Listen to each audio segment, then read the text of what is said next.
So who's this guy talking about books anyway? Talk a little bit about imposter syndrome, and this week's showcase, the Demon of Eldersday. All that more on this week's Indie Author Showcase.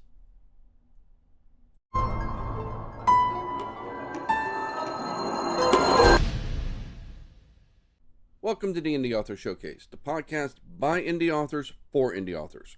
I am your host, Chad Robert Morgan, and let's get to it.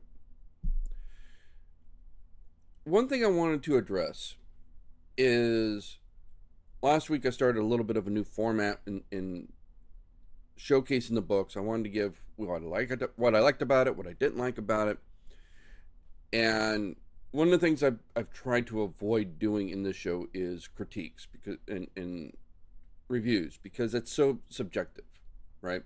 And I'm covering books across multiple genres. I mean, it's easy to bash a book if it's in a genre that you don't like.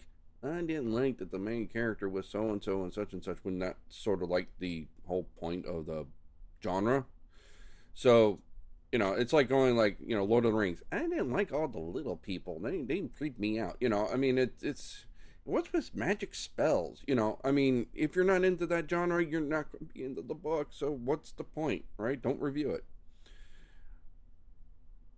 With that said, when I got into what I didn't like about it so much, it got a little reviewy. And I'm not suggesting I'm cutting it. What I'm wanted to address is, who's this guy talking about what makes a book good or not good? Who's this guy who's giving this opinion of this book? Does he have a Master of Fine Arts, and does he, and does he have a doctorate in English lit or anything like that? So let me tell you straight up, who is this guy who's delivering these raving reviews here and stuff like that? What makes his opinion more valuable than yours? And I'm telling you right now, absolutely nothing. Not a damn thing. A little bit of self-critique here. I'm just another indie author, just like you guys. I am giving you my opinion as another indie author. And I could be wrong. If I'm wrong, let's talk about it. I invite the discussion. I think we would actually learn more by me saying, this book sucks, and somebody else going like, oh, that book was actually great. And then having a back and forth as to why we disagree. Back in the early days when I did this show with my son, we had books we disagreed on, and we were able to, well, I didn't like it when that happened. And it's like, what the way are you talking about? You're crazy. This was great, and everything like that. I would welcome that, right? I'm not the end all be all of any kind of authority. I'm just a guy with an opinion, and opinions are like assholes. Everybody has one, right? Books that don't make it on the podcast are books that I have deemed not good enough. Who am I to say they're not good enough? There may be guys out there that have books. I mean, look at freaking Twilight. I read the entire Twilight series. Why? Because my daughter was reading it at the time, and I wanted to know what the hell she was reading. She goes, Daddy, these books are so good. And I realized, oh my God, they're so good. Oh my God. It took 3 books before it actually started to get decent. And then the 4th book went off the rails. So, I mean, I was just like, these books are... And then I had a buddy of mine who had a daughter about the same age. He's like, yeah, she's reading that Twilight. I said, yeah, you might want to skip that last one. It gets a little... She's like, okay, good to know, So, but they sold. Even though I think they were very, very bad books, they had a certain something that was connecting with readers at the time. There was people walking around with Team Edward and Team Jacob t-shirts. The movies weren't any better, really. Why did they do so well? I mean, I think it came down to character, even though the books were, in my opinion, not good. People were able to connect with those characters, and they felt something for those characters, and that carried the book. I've read books that are the exact opposite of that, where they had like really good pacing, really good plotting. There was a decent storyline that was going through the thing, but the characters were so two dimensional. I put the book down. It's like no, they're just nothing but puppets because they don't act on their own initiative. They're doing what the plot demands them to do, not what any real human being would do. So, but again, who am I to make this opinion? Just some guy with a camera. That's all I am, right? And why am I bringing this up? Did somebody come up to me and say, your reviews are full of crap. Oh, no, you talk too much. And what the hell do you know? Did anybody go? No. No, nobody said anything. Probably because I got like a whole 3 fans that watch the show. I get self-conscious when it's one reason I try to avoid actual reviews. I'm showcasing. I'm not reviewing. Reviewing means I have to potentially say bad things about something. I have to be honest. Not that I'm not honest, but I mean I have to be brutally honest. When you have to speak with authority, you kind of get that imposter syndrome coming in, if you know what I mean. You know, why am I worthy of this title? Why am I an authority that can speak this? Like I watch, for example, Brandon McNulty's videos. They're well polished YouTube videos. In fact, if you want to study writing more, Brandon McNulty's channel is fabulous. Check him out. He's one of many. There's been a few that I'll watch them, right? I mean, I've won multiple awards and I still watch their stuff because there's always more to learn. Sometimes I'll watch one of Brandon McNulty's videos and I'll say, oh yeah, I was already doing that, but now that he's actually laid it out and put a label to it, it makes sense. And then sometimes he'll cover a topic and I'll be like, oh, you know what? I kind of forgot about that. I used to have that in mind, and then it fell out of my mind, and now, thanks to him, I'm putting it back in my mind, you know. And then there's times when they'll cover a topic that I'll just like, you know, I've never actually given that any thought. That is good to know, you know. Like maybe it's a topic of like what makes fantasy tropes work, and I'm like, well, I don't really watch or write fantasy, but you know, that's important information. I will put that away in case I ever go into a fantasy novel. You know, what makes horror work, and I'm like, well, you know, I did A, B, and C, but D and E, that's a new idea, or that's an idea that hadn't crossed my mind. We'll take that. So I never stop learning. I've been doing this ever since I've been in the industry I'm in. During my day job, I make video games. And I rig characters in Maya. I get them into the engine. We're currently in Unreal 5, which is our engine of choice.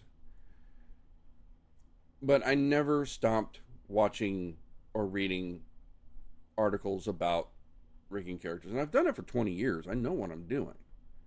But every so often, somebody will come up with a trick or a way of doing something that I was like, wow, that's convenient. That's handy. I like how that is. I've never thought of it that way. Because sometimes you've done the same thing for so long, you got blinders on, you're doing it somewhere, and every once in a while you gotta, you know. I was looking at another rig that another company had done, and I was like, okay, I like this, I don't like this, I like this, I don't like this. And they had this one mechanism in the rig that I was like, okay, now that's cool. How did they do that? I didn't even know how they did that. I had to start reverse engineering the rig. I was like, this is actually a neat trick. I need to steal this. Your writing career should be no different. Okay? Now, the art of writing doesn't change as drastically as the world of video games. The world of video games changes almost on a daily basis. The English language is pretty set, but the world of publishing, the world of marketing, that is constantly shifting. And I'll admit right now, that is definitely an area where I have always struggled, and I'm always trying to play catch up. I'm actually working on trying to get a podcast with some other indie authors that have been way more successful in marketing their books than I have, and see if we can't get a kind of like a roundtable going on that. I think that'd be great. I'm working on that episode. We'll see if I can pull that off. One guy's on board, but I haven't reached. There's one other person at least that I think would be good to add to that show, so I need to reach out and see if she's interested. But we'll see if I can work that out. But by and large, getting back to the original thing, because I know I'm starting to ramble again, it's imposter syndrome, right? I look at my successes and I think, well, I must know what I'm doing. And then when you actually speak with that authority, you start going like, do I really know what I'm doing? When you compare it to other people, like I said, Brandon McNulty has these really crisp, clean, well-researched, well-polished videos. I'm sitting rambling in front of a camera. We're night and day, right? We're yeah, watch him before you watch me when it comes to advice, really.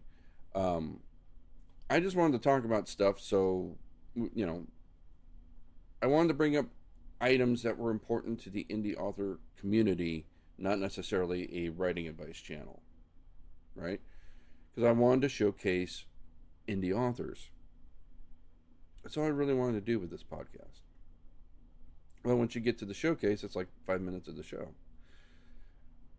And there were interesting topics to talk about, such as, conventions going on. And when I see different styles of writing that I felt needed to be addressed and that kind of thing. So, the podcast evolved a bit, but it's still primarily a platform to showcase other authors. That's all I wanted to do with this podcast. So if I talk about something like, purple prose and I get something wrong, and again, nobody has yelled at me saying I got anything wrong. I'm just saying imposter syndrome's kicking up. Let's talk about it. Tell me what I got wrong. You can come on the show and we can hash it out. I'm fine with that. That'd be great. I would love to have more dialogue and less monologue. I think that would be fantastic. But that's just where I'm coming from in terms of doing this show. So don't take anything I say too terribly as gospel. I'm just a guy with a camera with an opinion, a guy who's done this for a while, who's had some success, but by no means am I like a Pulitzer Prize winner. I mean, I struggle with my own issues, and sometimes when I start talking about these issues, such as like purple prose or filter words, I still catch myself trying to do filter words. Because as a person who writes horror, we tend to try to put things from the perspective of your MC. Trevor heard this, or Trevor saw this. Well, we want the reader to be in Trevor's mind, so let's get Trevor out of the way. And instead of Trevor heard this sound went off, right? But as a horror writer, I'm always catching myself trying to put filter words back in, which is a habit that my editor Liam Ford has broken me. Well, not broken me from, because I still try to do it, but has helped me get out of. So, as an example, right? It kind of reminds me of my grandparents, because my grandparents were both reformed alcoholics, and my grandmother was a huge blue book thumper. That was her religion, and she was basically saying, I am an alcoholic. I will always be an alcoholic. Your grandfather will always be an alcoholic. We're just an alcoholic that doesn't drink anymore. When I'm writing, I'm still somebody who puts in, I'm still addicted to filter words. I'm just a person who's addicted to filter words, who's choosing not to put the filter words in. I'm making a conscious choice to go against my own habits because that's a bad writing choice, right? Um, I will also do things like, he really wanted to go to the pool. Do we need really? I mean, we do this when we talk. Do I really need really? So so have to cut the reallys out and that kind of thing. All these little extra words that don't actually add anything. And they still creep into my writing. I still have to pull them out. So, I have my own addictions when it comes to bad writing styles that I am constantly fighting against. All these learned behaviors that I have unlearned, but haven't developed the new habits to automatically apply them yet, I guess is where it really comes down to. So I'm in the same boat, and I'm always trying to learn how to better my craft. And I'm looking to take chances in my writing to see if I can write something new, something bolder, something crazier. So let's see what happens. But that's just where I'm coming from. And I just wanted you to know where I'm coming from. I did have one author one time. I was talking about adult content and how my son's generation seems to not be into that kind of stuff, and I was like, well, is she going to eventually age out of her audience because of that kind of stuff? And this author also has a podcast, and she's like, oh, what the hell does he know? He's just doing this with his son. And no, she's right. What the hell do I know? I don't know shit. That's a fair critique, right? I'm fine with that. I say I don't know anything. Explain to me how I don't know anything. Show me the data that shows that I am wrong. I am fine with that. Show me the anecdotal experience. That's where, because I asked that really of any author that does more adult content, and I was like, are you seeing this in your audience? And a lot of them was like, people that want it find it. It's not been a problem. So I'm like, okay, that's good.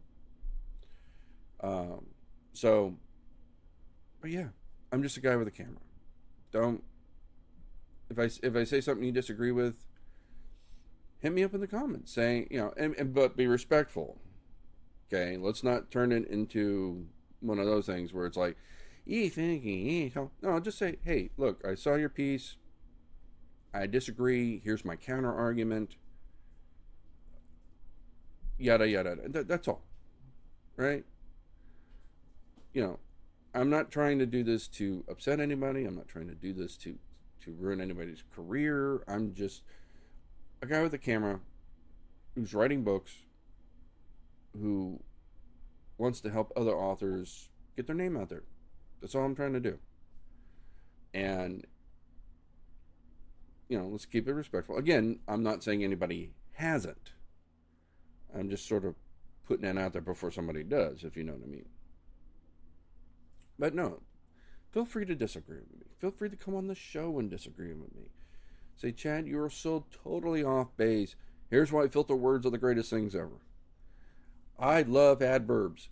Come on from the representative from the Pro Adverb Council and tell me why adverbs are so freaking fantastic.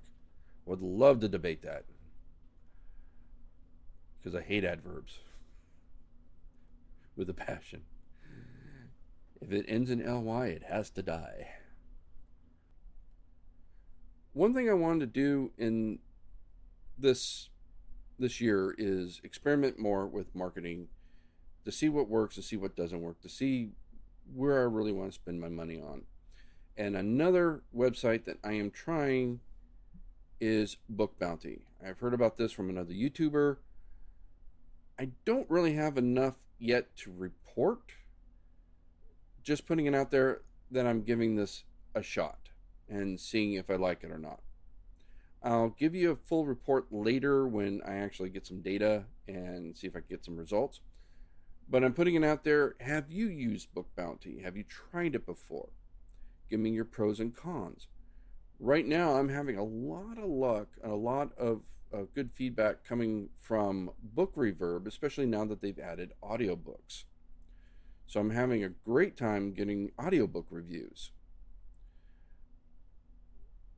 BookBounty, again, new, just trying it out. Once I actually get the system, I got a couple books up there. Haven't actually gotten any bounties yet. We'll see how that works. And then I will report back to you in a few weeks to see how BookBounty works. So enough me rambling about how I ramble. Let's talk about this week's showcase. The Demon of Eldersday, the first book of the New Dark Saga. Let's start with the back of the book, or in this case, the Amazon blurb. Magical makeovers are a messy business. But how was junior arcane lecturer Jerome to know his attempt to improve a part of his anatomy would open a portal to the Shade Plains? Or worse, unleash the all-powerful Harbinger of the New Dark, funnily or not nicknamed Owl. Utterly broke and burdened with demon, literally, Jerome begrudgingly joins a shady nobleman's quest to free the stronghold of Eldersday from a powerful curse. His dysfunctional crew, the insufferable siblings Bijan and Ajib, the perpetually moody Polly, and the enigmatic green-skinned Shasha, have more problems than they can wave a wand at. Walking corpses and ritual blood circles aside, Jerome is running out of time. At any moment, Al might break free and end the world. As for the horrors that await them in Eldersday, let's just say the New Dark is the least of their worries. So what did I like about it?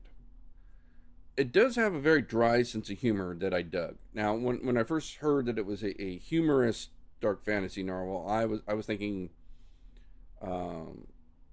something really goofy, like Disenchantment or Disenchanted, I think is the term, or is the show on Netflix. And it's not that humorous. I mean, or I shouldn't say it's not that style of humor. This is an actual honest to God quest, but you're hearing it from the point of view of Jerome the Gnome. Yes, he gets that a lot. And he's just got a very dry wit as he's telling the story. But otherwise, the story itself, it's not that funny, right? It's the narrator that is making it humorous. And I did, like I said, I got into his dry sense of humor. I enjoyed it. I liked it. The story itself starts out pretty straightforward, but then we start getting into some more, how do you want to say, political intrigue and some character development that really made the book. And it's not that big of a book, but it was, there was enough to get your teeth into it that by the end of the book, I was really getting into these characters and getting into the story. So, yeah, if you like your Dungeons and Dragons with a dry sense of humor, with a little dry wit in your narration, this is great. What did I not like about it? Well, there's not much I didn't like about it. I will say, and trying to avoid spoilers, at the beginning of the book, we find out that our friend Jerome is a bit of a drug user. All right, he's a junkie. I did not particularly care for that, but as the story progresses, we realize why. He's trying to keep that demon Owl at bay, and he's basically numbing himself, so he's numbing Owl. So, in the context of the story, it makes sense. As somebody who, as I mentioned, his grandparents were reformed alcoholics, I've dealt with people with substance abuse. I don't want to deal with it in my writing all that much. Definitely don't want the main hero being a junkie. But in the context of the book, as it went on, it kind of worked. And then towards the end, when well, I don't want to get towards that because again, it gets spoilery. But we get the vibe that he wants a better life. He wants a drug-free life. He wants an alcohol-free life. He's self-medicating less than he is trying to score his next high. Let's put it that way. So his drug use is a little bit more sympathetic, even though I was still not a fan. But that's more of a personal choice because of my personal history than anything wrong with the book. Also making the demon named Owl. Again, because one of my would-be gods in ISF2 is named Owl. So just a kind of a funny coincidence there. My Owl is not a god, not yet, but he's working on it very hard. Figure in the next couple millennia he'll have this god thing down pat. So yeah, I mean, like I said, that was just sort of a weird, funny coincidence. But then again, Owl's kind of a common name, so which makes it funny, right? When you're it's sort of like that Monty Python where they face the rabbit. And I was like, oh, there's a giant demon in there. Or no, it was. Oh God, I'm getting it all wrong now. No, it was. I think it was when Merlin shows up, and he's like, "I'm this great and powerful wizard. What's your name? Fred? You know." Am I remembering Monty Python wrong? Oh, I'm going to hear that in the comments. I swear to God. Okay.